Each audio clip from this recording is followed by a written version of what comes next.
What is the most important thing you need to do or change to become the 1%? That's the question I've been asking a lot of people. The answers are get rid of procrastination, so watch Netflix, do more work, sleeping better. However, I think if you want to become the 1%, you have to become mentally resilient.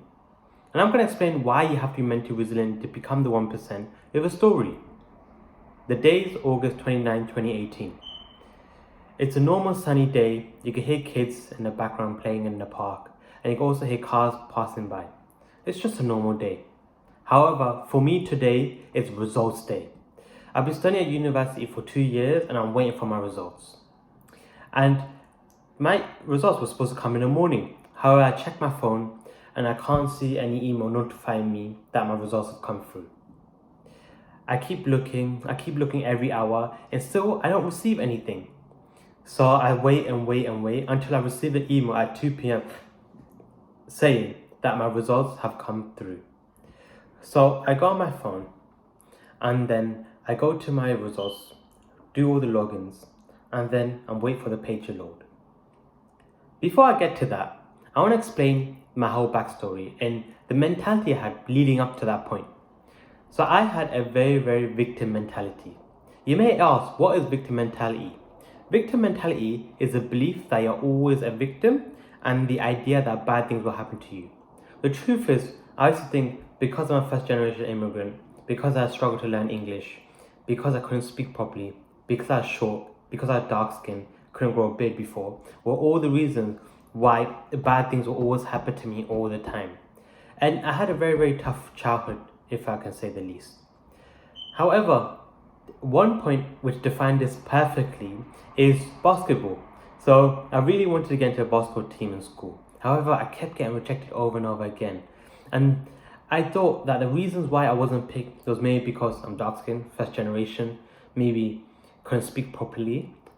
However, maybe being short may have contributed to that. I'm not going to say no to that. However, all these circumstances were out of my control.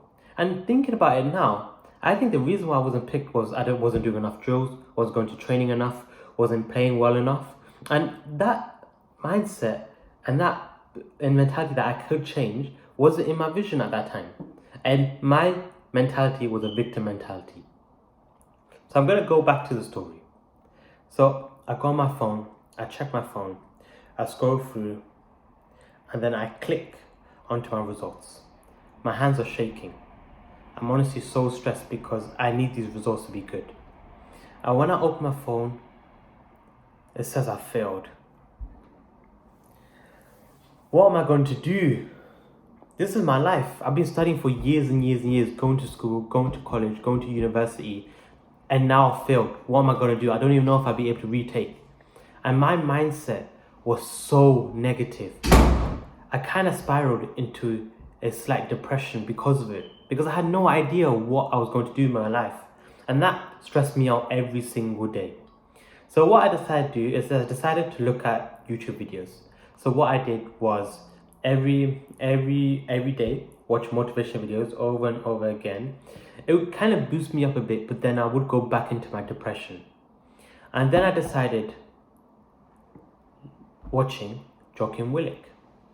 So Jocko Willink talks about extreme ownership. And that's a philosophy I've never really heard of before. Something that's kind of rare in our generation in a sense. And after I started listening to him, I realized, let me look at my university degree and what happened. So if I'm going to be quite frank with you, did I study hard enough? No. Did I stop drinking during exam season? No. Did I keep going out with friends during exam season? Yes. So do you think I deserve to get that degree? No. I didn't deserve to pass. It's just as simple as that.